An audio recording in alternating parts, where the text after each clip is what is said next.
শৰ্মা আমোলত ৰাজ্য চৰম অৰ্থ সংকটত বুলি ক'বলৈহে পালে ভূপেন বৰাই। মুখ্যমন্ত্ৰীৰ সৈতে জয়ন্ত মল্ল আৰু পীযুষেও লগে লগে ফেপেৰি পাতি ধৰিলেহি কংগ্ৰেছ সভাপতিক।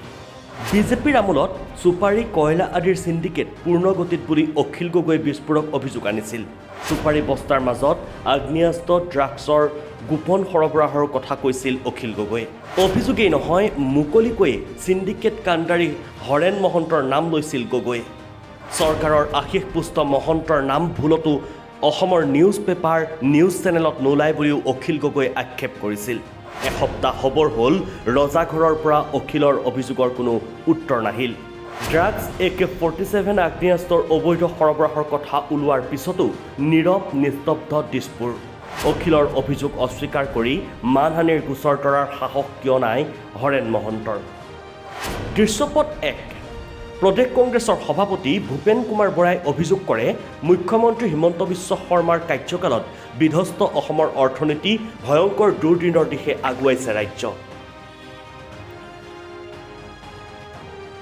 কংগ্ৰেছ সভাপতিয়ে ক'বলৈহে পালে গড়গড়াই উঠিল ৰাজ্যৰ ৰাজনীতিৰ ত্ৰিনেত্ৰ। চূড়ান্ত অহংকাৰেৰে মুখ্যমন্ত্ৰী হিমন্ত বিশ্ব শৰ্মাই প্ৰত্যুত্তৰ দিলে, 1 তাৰিখে চৰকাৰী কৰ্মচাৰীয়ে দৰমহা পাই আছে, 10 তাৰিখে অৰুণোদয় পাই আছে। ইয়াৰ পিছত আৰ্থিক সংকটৰ কথা আহিল ক'ৰ পৰা? আৰ্থিক সংকটৰ সংজ্ঞাটো ভূপেন বৰাই মোক বুজাই দিয়ক। চাওক, আৰ্থিক সংকটৰ মাজতো মানুহে অৰুণোদয় পাই আছে, 1 তাৰিখে দৰমহা পাই আছে, ফ্লাইঅভাৰ বনি আছে, মথাউৰি বনি আছে। গতিকে আৰ্থিক সংকটৰ ডেফিনেশ্যনটো কি সেইটো মই বুজি নাপাওঁ। মুখ্যমন্ত্ৰীক সংগ দি ভূপেন বৰাক আক্ৰমণ কৰি মন্ত্ৰী জয়ন্ত মল্ল বৰুৱাই ক'লে, অৰ্থনীতিৰ জ্ঞান শূন্য কংগ্ৰেছ সভাপতি ভূপেন বৰা। সমানে সমানে ভূপেন বৰাক আক্ৰমণ কৰি মন্ত্ৰী পীযুষ হাজৰিকাৰ বক্তব্য, কংগ্ৰেছৰ দিনত ভগ্নপ্ৰায় আছিল অসমৰ অৰ্থনীতি। মুখ্যমন্ত্ৰী হিমন্ত বিশ্ব শৰ্মাই অসমৰ অৰ্থনীতিক নতুন প্ৰাণ দিছে। অসমৰ মানুহে ভাবিব নোৱাৰা ধৰণেৰে আজি অসমৰ অৰ্থনীতি আগুৱাইছে।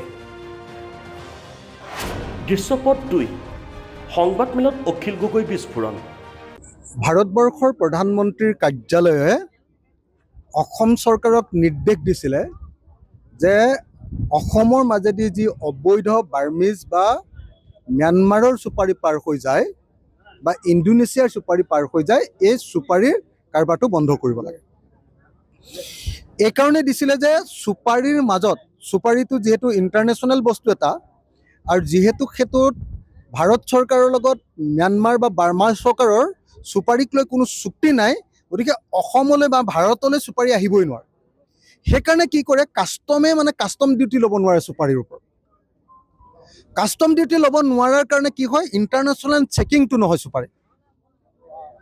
সেইকাৰণে চুপাৰীত যিহেতু ইণ্টাৰনেশ্যনেল চেকিং নহয়, একদম ডাইৰেক্টলি ম্যানমাৰৰ পৰা ডাইৰেক্টলি মণিপুৰৰ মাজেদি বা মিজোৰামৰ মাজেদি যিহেতু আমাৰ ইয়ালৈ সোমাই আহে, নৰ্থ ইষ্টলৈ সোমাই আহে, গতিকে সেই চুপাৰীৰ মাজতে ড্ৰাগছ আহে, অবৈধ ড্ৰাগছ, আৰু চুপাৰীৰ মাজতে AK-47 বা অন্যান্য মাৰণাস্ত্ৰ আহে।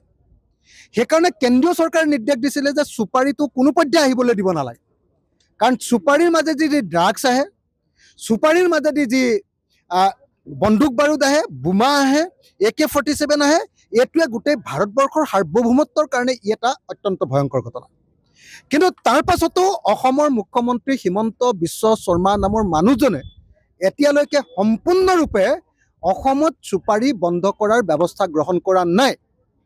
অসমত প্ৰত্যেক দিনাই চুপাৰীৰ গাড়ী এতিয়াও ধৰি আছে, অবৈধ চুপাৰীৰ গাড়ী ধৰি আছে। আৰু আমি সকলোৱে জানো যে এই কামটো মহন্ত নামৰ এজন চিণ্ডিকেট মাষ্টৰে এই কামটো কৰাই আছে।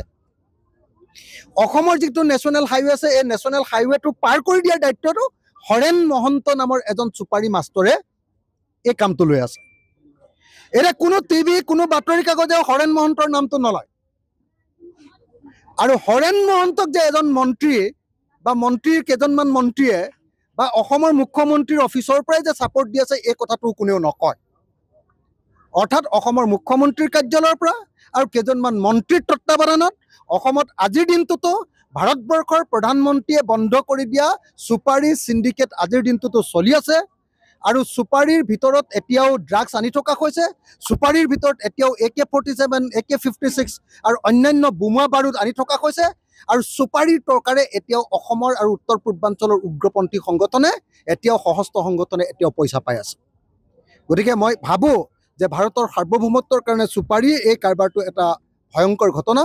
কেন্দ্ৰীয় চৰকাৰে ইতিমধ্যে এই কথা কৈছে, কিন্তু অসমৰ বিজেপি চৰকাৰে পইচাৰ লোভত, টকাৰ লোভত, 2 নম্বৰী টকাৰ লোভত এখন ট্ৰাকৰ পৰা 12 লাখ টকাকে লৈ এখন ট্ৰাকক নেশ্যনেল হাইৱে পাৰ কৰি দিয়াৰ দায়িত্ব লয় হৰেণ মহন্ত নামৰ চিণ্ডিকেট মাষ্টাৰজন। গতিকে যদিহে চৰকাৰে আচলতে চুপাৰী বন্ধ কৰিবলৈ মন আছে, হৰেণ মহন্ত নামৰ চুপাৰী মাষ্টৰজনক গ্ৰেপ্তাৰ কৰি দিলেই অসমত পুৰা সম্পূৰ্ণৰূপে চুপাৰী বন্ধ হৈ যাব।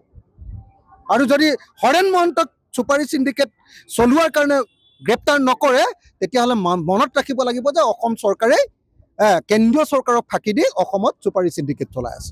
অখিল গগৈ স্পষ্টভাৱে কৈছে, অসমত পূৰ্ণদমে চলি আছে কাঠ, চুপাৰী আৰু কয়লাৰ চিণ্ডিকেট। ম্যানমাৰৰ পৰা অসম হৈ দেশৰ অন্যান্য প্ৰান্তলৈ যোৱা চুপাৰীৰ ট্ৰাকত AK-47ৰ দৰে মাৰণাস্ত্ৰ আৰু ড্ৰাগছৰ দৰে বৰবিষ গোপনে সৰবৰাহ কৰা হৈছে। দিছপুৰৰ ছত্ৰছায়াত অসমত গঢ়ি উঠা সকলো ধৰণৰ চিণ্ডিকেটৰে main master mind Haren Mahanta. 3 অক্টোবৰত ৰাইজৰ দলৰ সভাপতিগৰাকীয়ে শাসকীয় বিজেপি চৰকাৰৰ বিৰুদ্ধে উত্থাপন কৰা এই অভিযোগসমূহ কংগ্ৰেছ সভাপতি ভূপেন বৰাই অনা অভিযোগতকৈও বহুগুণে অধিক মাৰাত্মক অভিযোগ।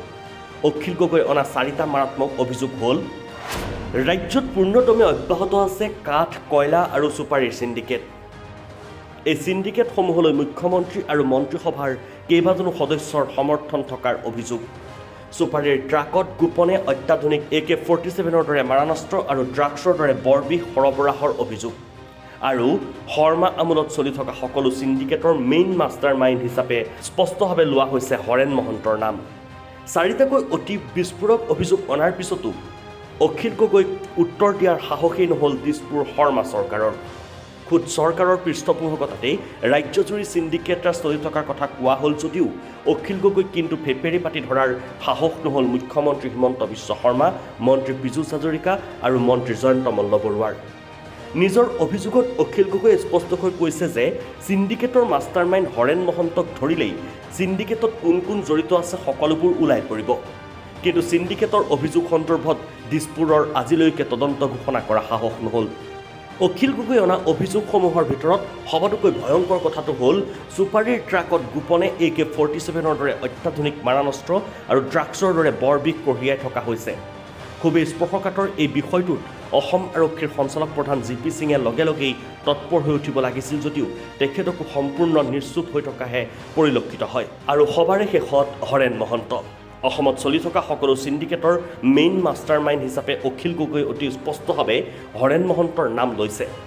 অখিল গগৈ স্পষ্টকৈ উল্লেখ কৰিছে যে হৰেণ মহন্তক ধৰিলেই চিণ্ডিকেটত কোন কোন জড়িত আছে সকলোবোৰ ওলাই পৰিব।